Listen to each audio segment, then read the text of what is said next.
অর্গানোগ্রামের সিদ্ধান্ত মোতাবেক বৈষম্য বিরোধী ছাত্র আন্দোলনের কেন্দ্রীয় কমিটি ব্যতীত সারা দেশের সকল কমিটির কার্যক্রম আনুষ্ঠানিকভাবে স্থগিত ঘোষণা করা হচ্ছে।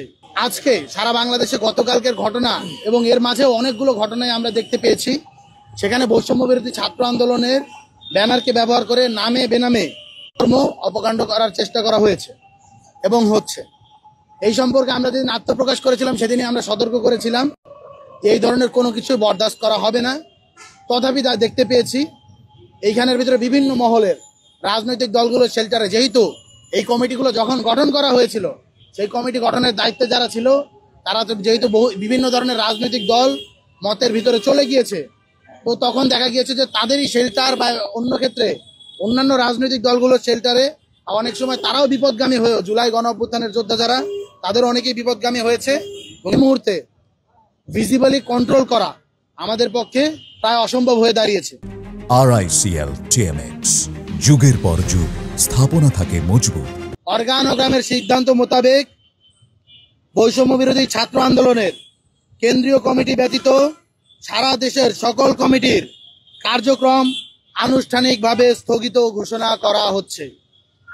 এর মধ্য দিয়ে আমরা বৈষম্য বিরোধী ছাত্র আন্দোলনের আগামী কার্যক্রম কোন উপায়ে পরিচালিত হবে সেই সম্পর্কে আমরা বসবো, একটা রূপরেখা তৈরি হবে। বৈষম্য বিরোধী ছাত্র আন্দোলন জুলাই গণ অভ্যুত্থানের প্ল্যাটফর্ম, জুলাই গণ অভ্যুত্থানের স্পিরিটের সাথে সাংঘর্ষিক কোনো কিছুই তারা বরদাস্ত করবে না, এই জিনিসটা আমরা স্পষ্ট করে বলতে চাই এবং তার জন্যই আজকে আমাদের এই বড় ধরনের সিদ্ধান্ত নিতে হচ্ছে। তবে এই কথাও আমরা বলে যাচ্ছি, যারা বৈষম্য বিরোধী ছাত্র আন্দোলনের ব্যানারে থেকে জুলাই গণ অভ্যুত্থানের ঢাল হয়ে জুলাই গণ অভ্যুত্থানের স্পিরিট ধারক ও বাহক হিসেবে থাকার জন্য, এই গণ অভ্যুত্থানের ব্যানারকে বাঁচিয়ে রাখার জন্য, প্ল্যাটফর্মের সাথে কাজ করার জন্য যারা প্রস্তুত রয়েছেন তাদেরকে আমরা একটা কথা বলতে চাই, এখান থেকে কোনো প্রকার আপনি আর্থিক কোনো ধরনের সুবিধা বা কোনো ধরনের ক্ষমতার অপব্যবহারের সুবিধা পাবেন না। তথাপি যারা জুলাই স্পিরিটের সাথে লালন করে এই সংগঠনের সাথে থাকার জন্য আশা ব্যক্ত করছেন, অভিপ্রায় ব্যক্ত করছেন, আপনাদের সাথে আমরা যোগাযোগ করব। শিগগিরই আমাদের আগামীর যে সাংগঠনিক কার্যক্রম, সাংগঠনিক কাঠামো কোন উপায়ে পরিচালিত হবে সেই উপায়ে আমরা পরবর্তীতে জানিয়ে দেব এবং এই নিয়ে আমরা আমাদের নতুন যে কার্যক্রমগুলো সেটা হলো গিয়ে অ্যাজ আর্লি অ্যাজ পসিবল পরিচালনা করব।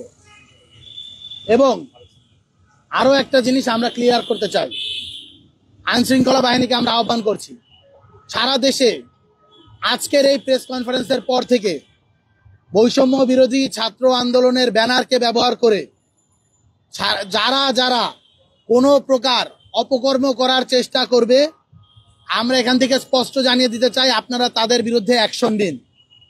যদি কোনো প্রকার আমাদের হেল্প নেওয়ার প্রয়োজন হয় আপনারা আমাদেরকেও জানাবেন, আমরাও আইনের প্রতি শ্রদ্ধাশীল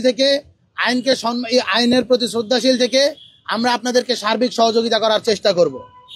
আপনাদেরকে আরো একবার আহ্বান করছি, আপনারা বৈষম্য বিরোধী ছাত্র আন্দোলন ব্যানারকে ব্যবহার করে আজকে থেকে কোনো প্রকার অপকর্ম করার সুযোগ নেই। যারা যারা এই ধরনের অপকর্ম করার চেষ্টা করবে আপনারা তাদের বিরুদ্ধে আইনানুগ ব্যবস্থা নেবেন। এবং বৈষম্য বিরোধী ছাত্র আন্দোলনের কেন্দ্রীয় কমিটি ব্যতীত এই মুহূর্তে কোনো লিগ্যাল বডি বৈষম্য বিরোধী ছাত্র আন্দোলনের সাথে ফাংশন করতেছে না।